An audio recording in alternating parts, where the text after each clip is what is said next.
புதுச்சேரி உழவர்கரை தொகுதிக்கு உட்பட்ட அரும்பாத்தபுரம் பகுதியில் அமைந்துள்ள பத்மாவதி மருத்துவமனையில் அதிநவீன மூட்டு மாற்று அறுவை சிகிச்சை இயந்திர மையத்தின் திறப்பு விழா சிறப்பாக நடைபெற்றது.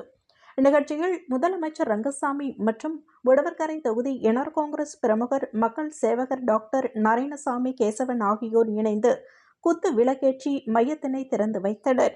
இந்நிகழ்ச்சியில் புதுச்சேரி அரசு கொறடாவும் சட்டமன்ற உறுப்பினருமான ஏகேடி ஆறுமுகம் மற்றும் பல்வேறு மருத்துவ நிபுணர்கள் ஆகியோர் கலந்து கொண்டு நிகழ்ச்சியினை சிறப்பித்தனர். புதுச்சேரியில் 3ஆம் கட்ட திமுக உறுப்பினர்கள் சேர்க்கை முகாம் அமைப்பாளர் சிவா முன்னிலையில் பாராளுமன்ற உறுப்பினர் ஜெகத் ரட்சகன் துவக்கி வைத்தார். புதுச்சேரி இணையவழி காவல் நிலையத்தில் நடைபெற்ற மக்கள் மன்றத்தில் முதுநிலை காவல் கண்காணிப்பாளர் நித்யா ராதாகிருஷ்ணன், காவல் கண்காணிப்பாளர் ஸ்ருதி, ஆய்வாளர் தியாகராஜன் மற்றும் இதர காவலர்கள் கலந்து கொண்டனர். 25க்கும் மேற்பட்ட பொதுமக்கள் கலந்து கொண்டு தங்களுடைய வழக்குகள் சம்பந்தமாக குறைகளை தெரிவித்தனர்.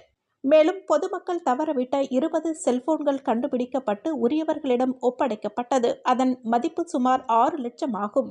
இந்திய கம்யூனிஸ்ட் கட்சி மற்றும் ஏஐடியூசி தொழிற்சங்கத்தில் இருந்து விலகுவதாக சேது செல்வம் அறிவித்துள்ளார். முன்னாள் சட்டமன்ற உறுப்பினர் நாரா கலைநாதன் மாநில செயலாளர் சலீம் மீது பரபரப்பு குற்றச்சாட்டு.